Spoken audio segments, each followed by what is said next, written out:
is the 8th of November, the year 2025. Trust you well. Thank you for joining us here at KTV Weekend Live. We have so much stories that are lined up for you, but first let's get an introduction.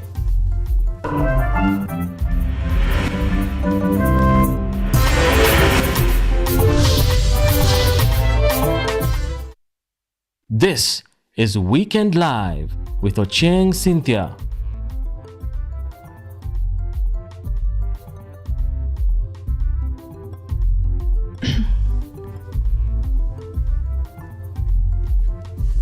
Well, this broadcast is also live across all our socials. On YouTube, it's KTV News Kenya. On X, it's KTV_Kenya. My name is Ochieng, Cynthia, and let's get started. Now, 38 days later, they are free at last. That is two Kenyan activists, that is Bob Njagi and Nicholas Soyo, who abducted in Uganda, have now been released 38 days of disappearance, during which their whereabouts remained unknown. This development follows pressure and diplomatic talks between the two countries, Kenya and Uganda, which ultimately led to their release. According to the Principal Secretary for Foreign Affairs, Dr. Korir Sing'oei, in a statement to the media, the two were released last night and are now safe and back in the country.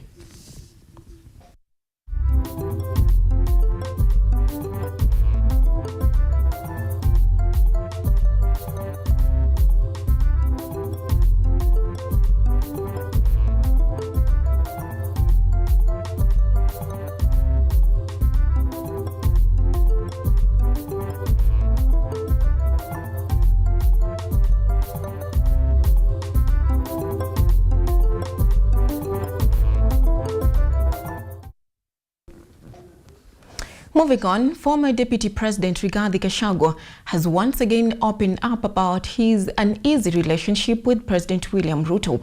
This he said during the launch of the former Attorney General and National Assembly Speaker Justin Muturi's new book, which goes by the name The Fight for Order. Our reporter Rose Kaguku tells us how the DP used the occasion to draw parallels between Muturi's political journey and his. He respected me in my new position.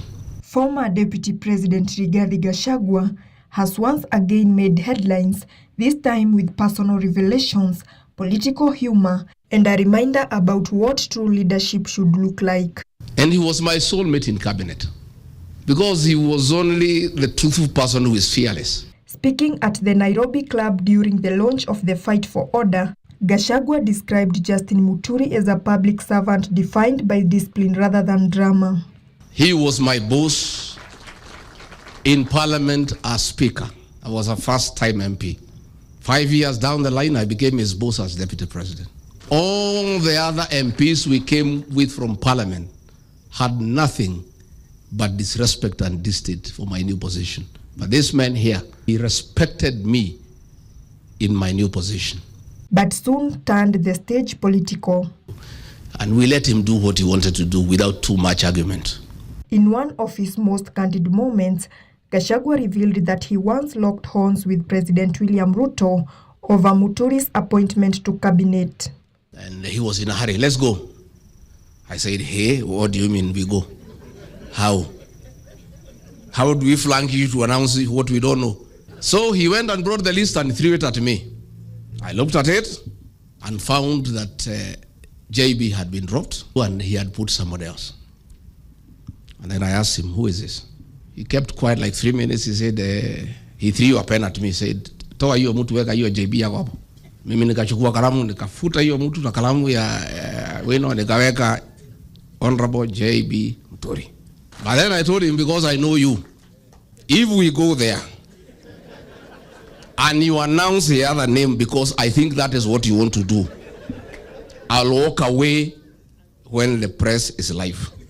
So that's how JB Muturi got his job back. And then came a lighter moment. Gachagua recalled how Prime Cabinet Secretary Musalia Mudavadi had tensed up during that heated exchange with the president, fearing things might spiral. Oh, Musalia, my God. He was shaking like a leaf. Oh, Mwami. How can we challenge the president? How? Please, this is not right. I say, Musalia, my friend, do you know this announcement, your name could be missing in that paper? The only person who will save is myself because I'm elected. So mimi hata nakusaidia. He went further, recalling tense moments when he and Muturi deliberately switched off their earphones to avoid calls from the president during heated debates on the finance bill, saying that decision symbolized their stand for principle over politics. One day, when they are in cabinet committees, the president had tasked his tribesmen there in cabinet to keep him informed on the deliberations in cabinet committee by text. So if the direction a debate is taking is not going his way, especially in issues, he would send you a text and tell you how to take the conversation. So JB looked for me and we agreed what to do. Himself and myself, we will leave our phones away so Ruto cannot reach us. By the time he has been told what he wanted is not going the right way, to a petition. But the laughter soon gave way to reflection. Gachagua turned his attention to the qualities of true leadership. You heard me cry and pleading with lawyers to save my community by electing leaders of high quality and integrity. So these men, we went for a function in Embu. A senator had been elected in Embu in his party. When he rose to speak, this man was an attorney general. He didn't know what is attorney general. He said, Mr. Anthony General. He also recalled Muturi's personal trials, the alleged abduction of his son, and lauded Muturi for his courage. And he called me, William Ruto was out of town, and said, Deputy President, I'm talking to everybody, they are taking me in circles. So I called Kindiki, Mr. Yesa, he took me in circles. And I called William Ruto, he was out of town. I said, Mr. President, Your Excellency, we have a problem in our hands. Abducted by who? In which country? Usilete me fitina. So I told JB, go and face him. He knows where your son is. I've listened to him, I know him. And JB took my advice and he went and faced him head on as a man. And within 2 hours, his son was at home. This is what we need for this country. From humor to hard truths, Gachagua's remarks blended loyalty and defiance, turning a simple book launch into a defining moment of Kenya's leadership values. You heard me cry and pleading with lawyers to save my community. Rose Kaguku, KUTV, Nairobi. Thank you, Kaguku. Now, government officials today stormed Ishara goat and cereals markets in Embu County to buy produce from residents while campaigning for UDA's Mbeere North parliamentary candidate Leonard Muthende. The exercise, dubbed the Ishara Goat Auction, saw officials led by Governor Cecily Mbarire and several principal secretaries purchase livestock and farm produce. Energy PS Alex Washira and Health PS Mary Mudhoni said the government had initiated major projects in the area, including electrification, market completion and road construction.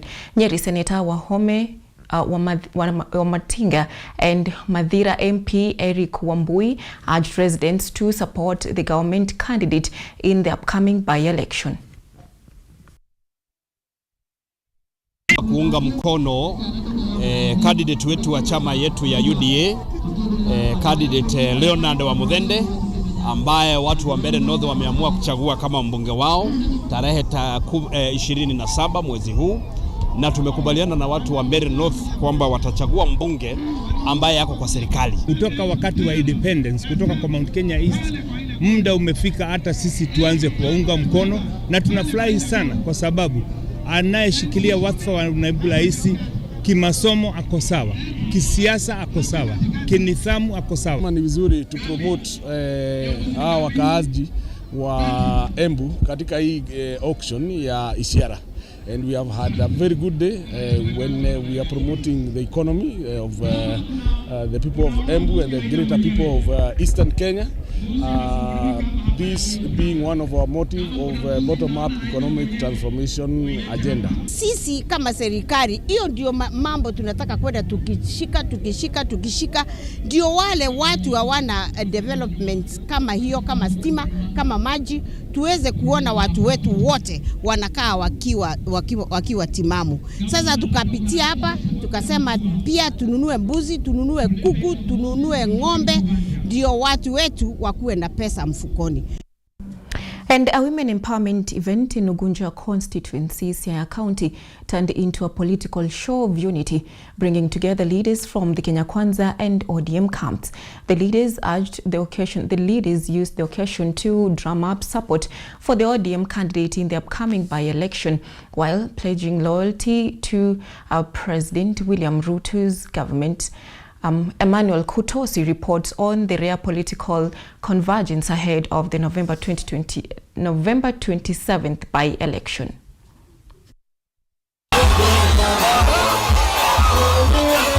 At Nyasanda Primary School grounds in Ugunja, Siaya County, politics and empowerment merged in one grand spectacle. Watu wanakaa kwa maziwa na asali alafu wanawadanganya. Wanawaambia sijui my rights, sijui nini. Kama kuna rights pass, hata waende watafute, nyinyi mpatane na barabara. Kama kuna constitution, wao waende watafute, nyinyi mpatane na kazi. What began as a woman empowerment forum soon turned into a show of unity, with leaders from opposing political camps rallying together in support of the ODM candidate to replace Energy Cabinet Secretary Opiyo Wandayi, now serving in President William Ruto's cabinet. Nakuja sababu ya akina mama, tuwafanye empowerment. Na mimi nataka niwaahidi wa mama na vijana na wazee wa Ugunja, huyu kijana wenyu akiingia bunge, vile tulifanya kazi na Opiyo Wandayi, kama iko kitu imefichwa mahali, tunaenda tunachomoa, analetea watu wa Ugunja. Nitamuonyesha chochoro yote. Political salvos cleared the air with a call to shun those termed as seekers of political capital in the region in the name of friendship with the late former Prime Minister Raila Amolo Odinga. Musikubali wale wanataka kuleta migawanyiko. Musikubali watu walete migawanyiko wakati marehemu baba wetu amepumzika. There are people who are trying to confuse people here. They are now trying to tell us how they sacrifice for Raila. I want to tell them, speaking from Kenya, there is a difference. You did not sacrifice for Raila. Raila sacrificed for you. Kama wewe una insist kukuwa running mate na ukipatiwa unashindwa kuleta kura ya kutosha mpaka ipitishe baba, ni wewe umesaidia baba ama baba amekusaidia? Pamoja tushikilie hii chama. The event, also attended by acting ODM leader Oburu Odinga and area legislators Elisha Odhiambo and David Ochieng, showcased a rare handshake moment. Kenya Kwanza and ODM leaders are sharing one platform and one message of unity for development, with a silent quoting in display for ODM to support a second term for President Ruto.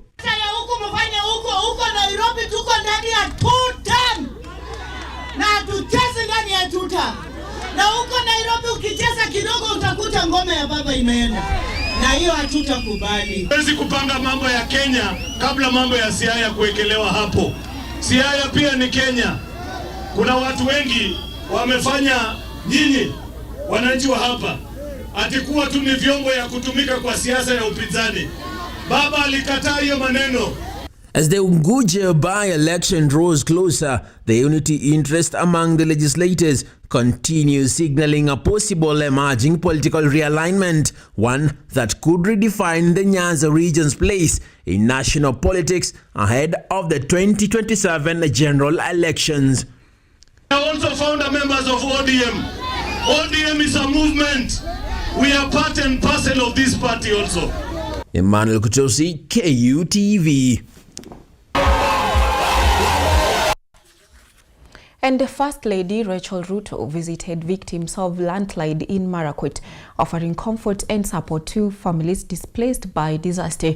Her visit comes as Interior Cabinet Secretary Kipchumba Murkomen urged residents to exercise early caution following the rescue of 19 victims, noting that the accident was caused by illegal tree felling and poor farming practices. The government has relocated affected families and pledged to provide mental support and essential needs. Additionally, during tree planting ceremonies at Kungit Forest, Environment Cabinet Secretary Deborah Barasa outlined a restoration plan involving the Ministries of Water, Agriculture and Environment. Meanwhile, heavy rains have affected the homes over 6,000 families, forcing them to relocate and resulting in significant crop losses. Serikali imefanya jambo la maana sana. Serikali yetu ikiongozwa na rais wetu Mheshimiwa William Ruto kuweza kutuma viongozi ambao waliweza kukuja hapa kwa dharura ili kukuja kusaidia watu. Na hilo ndio jambo la maana sana. Hata mimi nitamani kukuja hapo mapema, lakini nashukuru Mungu maana nimeweza kufika siku ya leo.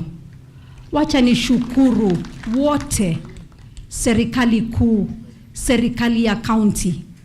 Hili janga wakati limetokea imeonyesha ile umoja ambayo watu wa Kenya wako nayo. We'll redesign the roads to respond to climate change. And because the programs are on the ground in the contractor, si ile bado tunaomba, the jobs are going on, we will twink up the redesign. Hata kama inataka kuongezwa pesa kidogo, we'll do that so that the roads can work for us instead of blocking the water and causing changa kama ile imetupata.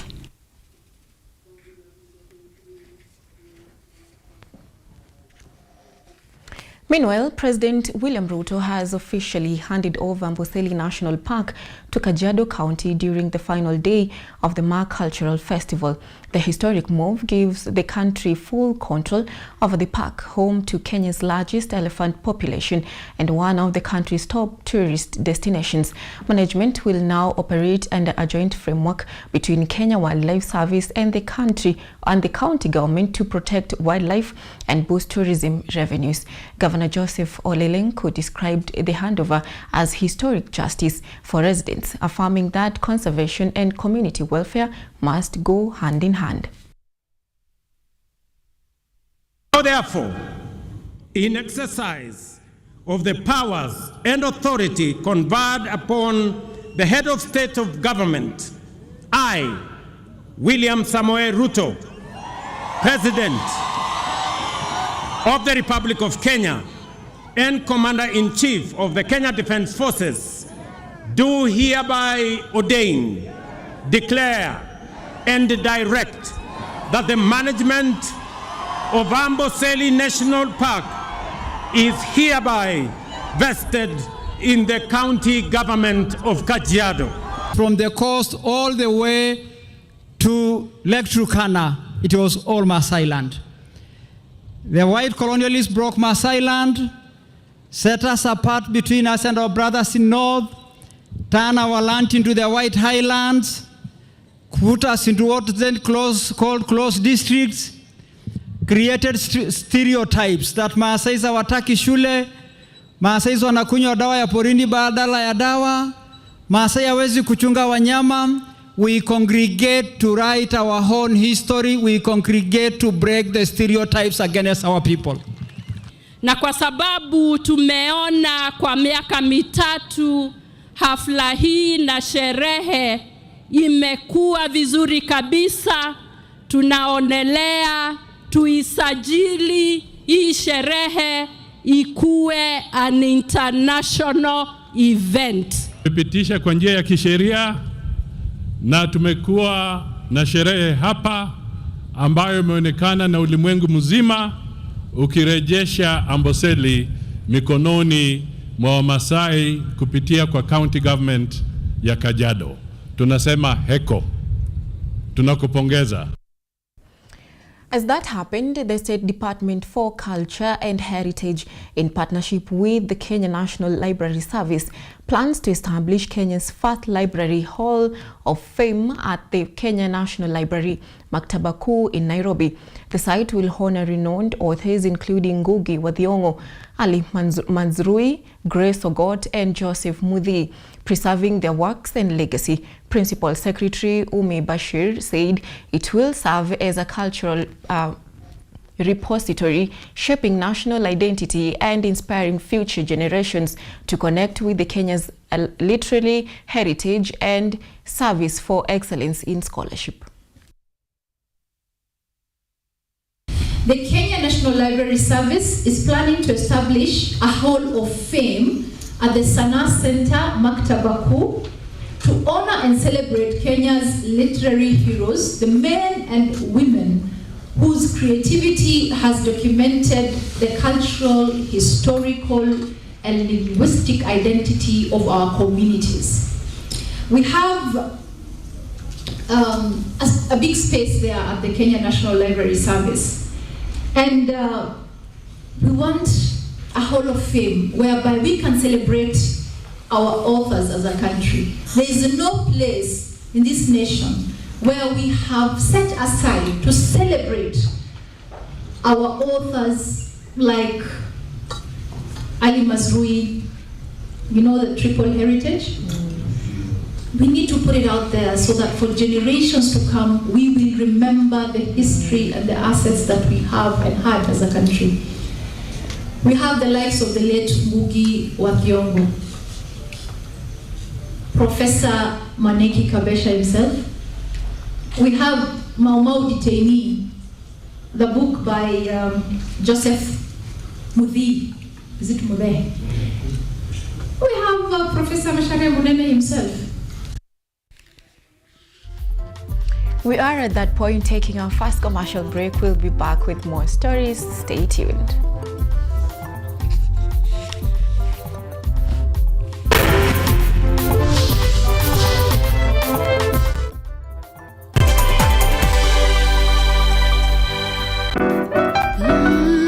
Miti miti, panda panda. Our planet's future is in our hands. However, there is a threat to the brightness of this tomorrow. On EarthCheck, we share the challenges, the solutions, and the hope.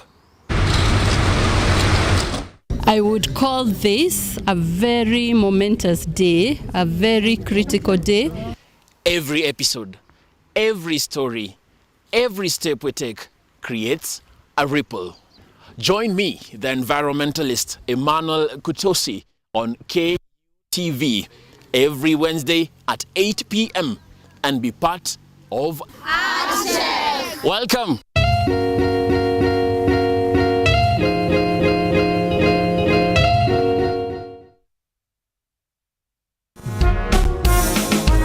A new era, a new people. This is the Law Matters Show.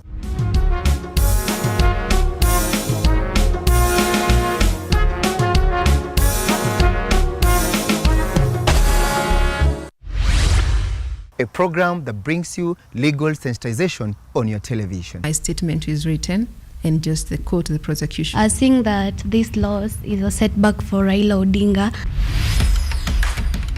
What policy recommendations were fronted by the candidate? With diversity, we demystify important legal issues locally, regionally, and internationally. What Tanzanians. Join me, Elvin Onsongo, as I bring you more insights on law matters. We are looking at social issues.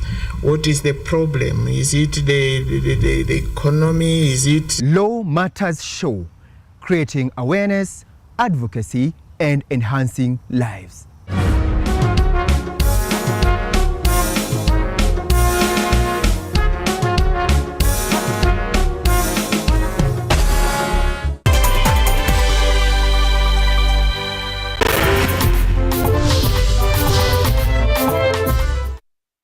You are watching Weekend Live. Cynthia.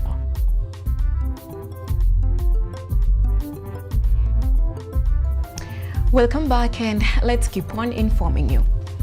Now, Public Health Principal Secretary Mary Muthoni has cautioned Kenyans against consuming uninspected meat, warning that it poses serious health risks. Speaking during the Ishiara goat auction in Mbeere North, Embu County, Muthoni said the government has deployed adequate offices to ensure all goat and cow meat is inspected before sale. She warned that contaminated meat can cause foodborne illness from bacteria, viruses and parasites, while antibiotic residues and heavy metals in meat can harm human health. The PS further discouraged the public from buying medicines without a doctor's prescription and urged continued registration under the Social Health Authority (SHA) to access better healthcare services.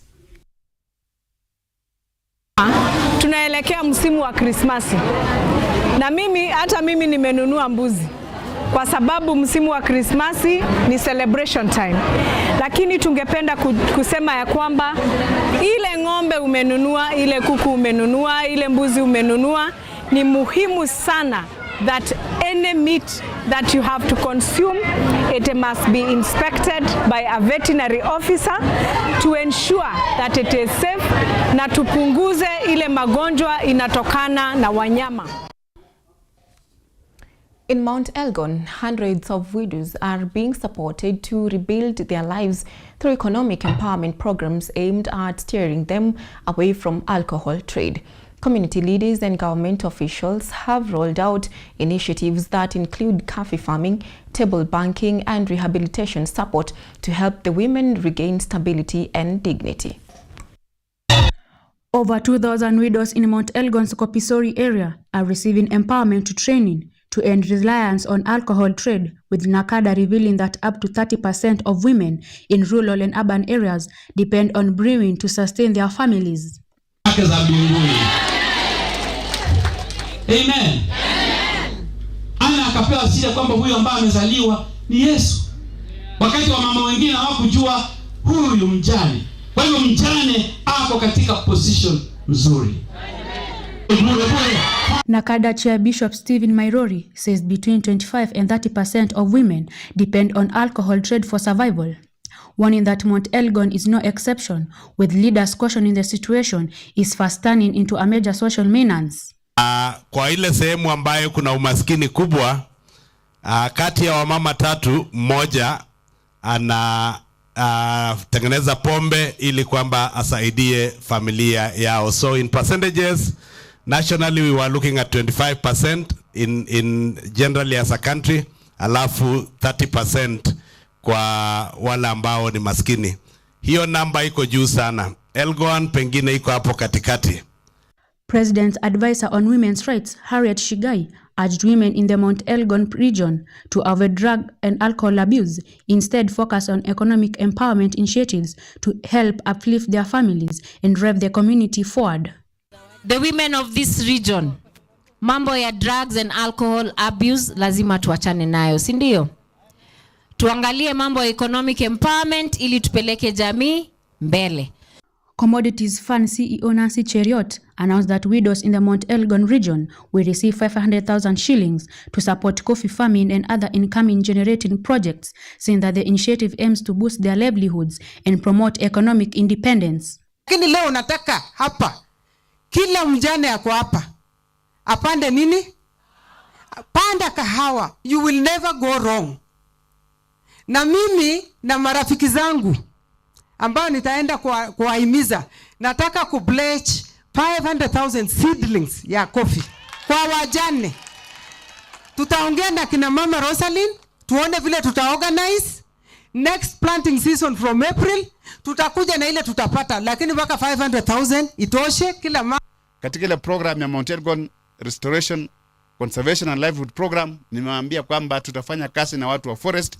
Hiyo pesa tutawaletea nyinyi, hasa nyinyi wajane. Nataka wala wajane, hii list yote hii ya wajane tupewe. Kwa sababu tukiwa na data, tukiwa na statistics, tutakuwa naweza kufanya mpango kwamba sasa tunajua tuko na wajane wangapi, na tuhesabu miti ambayo mnahitaji.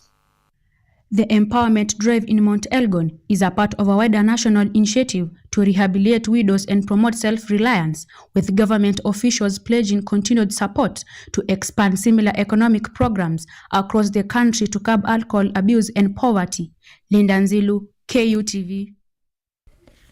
Now, gold dealers in Bondo are crying foul over what they term as rising insecurity and police inaction following a string of armed robberies targeting traders in the region. The miners say thugs have been ambushing their members, stealing cash and gold, yet no suspects have been arrested. Led by Ochieng the dealers accuse police of laxity, claiming some attacks occurred barely 100 meters from Bondo police station without any response. They are now warning that continued inaction could cripple the region's gold trade and hint that they may be forced to protect themselves if authorities fail to act. I'm Ronix Owili, a licensed gold dealer based in Bondo. Currently, lately, we have been facing a lot of threats from armed and unknown men. The occurrences has been happening and there's no any action being taken by the legal authority, the security agencies of Siaya County. The attack has been happening now for around 2 weeks. The first person was robbed on his way from work and they went away with approximately 2 million. We reported the case to Bondo police station and no action was taken. We were told to be patient as they do their investigation. Kwa hivyo tunaomba serikali ya juu na serikali ya Siaya waungane pamoja, washikane pamoja na wananchi ili watusaidie, kwa sababu ikiendelea hivi sisi kama wanabiashara ndogo ndogo tutapitia changamoto nyingi zaidi ya haya ambayo yametendeka. Now, Mombasa's Senator Mohamed Faki has urged the national government to prioritize Mombasa in the 2 billion shillings allocation for purchasing land from the absentee landlords to resettle squatters, citing long-standing land injustices. Speaking during the handover of a Senate report on a petition by Kenya Land Alliance, Faki called on the National Land Commission and the county government to ensure fair land acquisition, subdivision and public participation, including revisiting Kashani land in Kisauni, a statement echoed by Kenya Land Alliance chairperson Najib Shamsan. Mwaka huu wameweka 2 billion.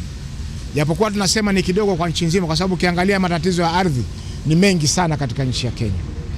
Lakini tungependa kwamba hiyo 2 billion at least ije Pwani ama ije Mombasa, tuweze kupunguza yale matatizo. Serikali ya county na serikali ya kitaifa waweze kununua hizi ardhi, watoe pesa za kununua hizi ardhi. Shaona, ili waweze kuwapa makao ama kusawazisha makao ya hawa wananchi. Dhiki yetu kubwa ni kwamba wale waliopewa majukumu ya kutekeleza, serikali ya kaunti ya Mombasa na tume ya kitaifa ya ardhi, tunasema kwamba ijibidishe, na isipojibidisha basi tutarudi tena mara ya pili kwenye Senate tuwaambie tena makataa mliopeana yana matatizo.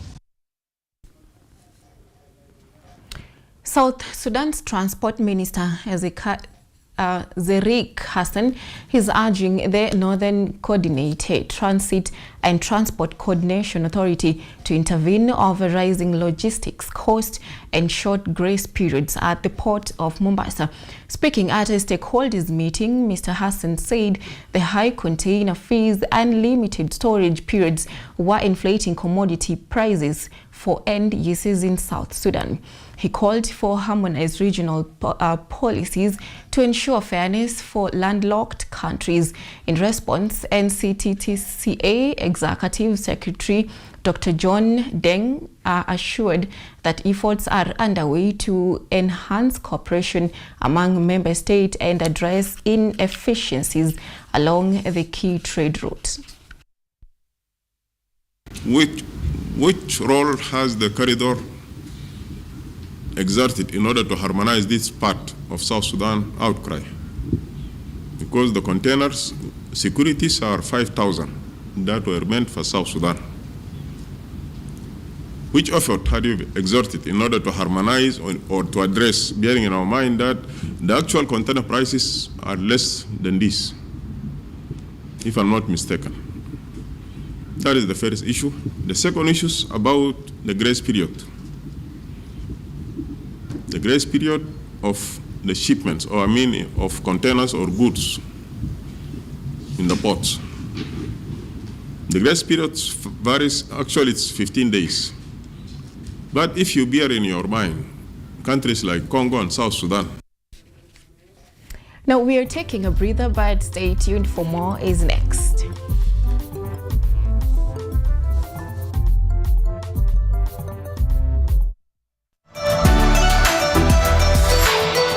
My name is Petri. I'm Associate Professor in the Institute of Philosophy of Jagiellonian University in Krakow, Poland. And I'm the main coordinator of the CAFE project, which is being here hosted by Kenyatta University. My name is Ewa Hudoba. I am a project manager in this consortium. Keep watching cutting-edge research at Kenyatta University Television.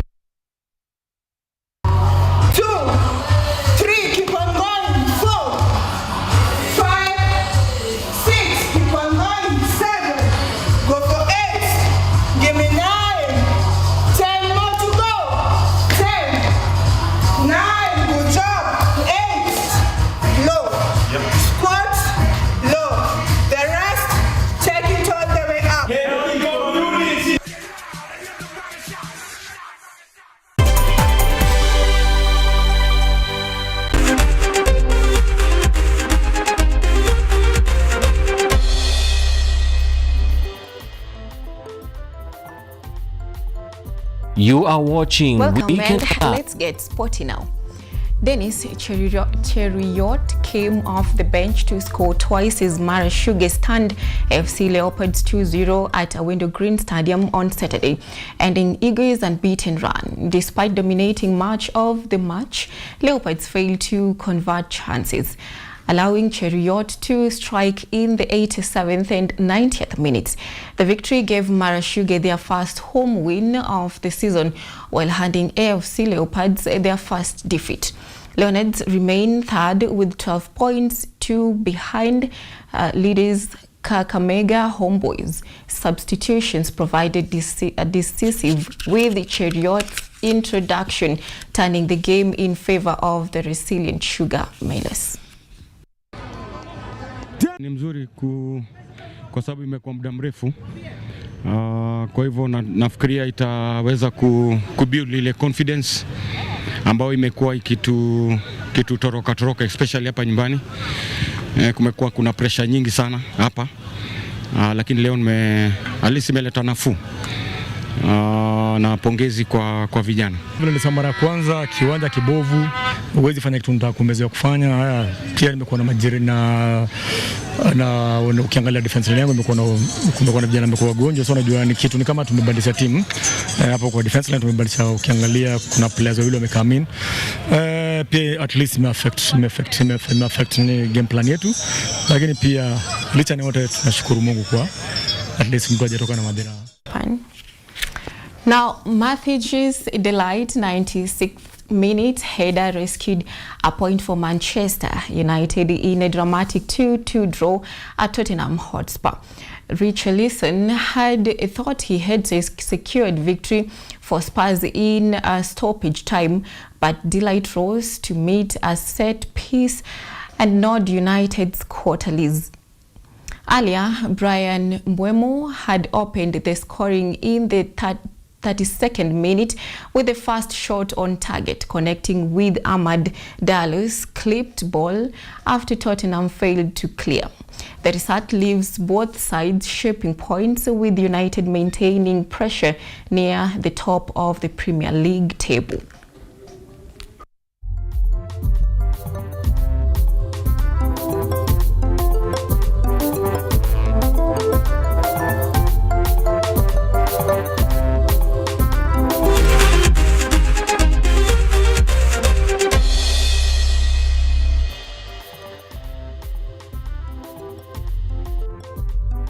Now, I thought of telling you something that might help you in present or the near future.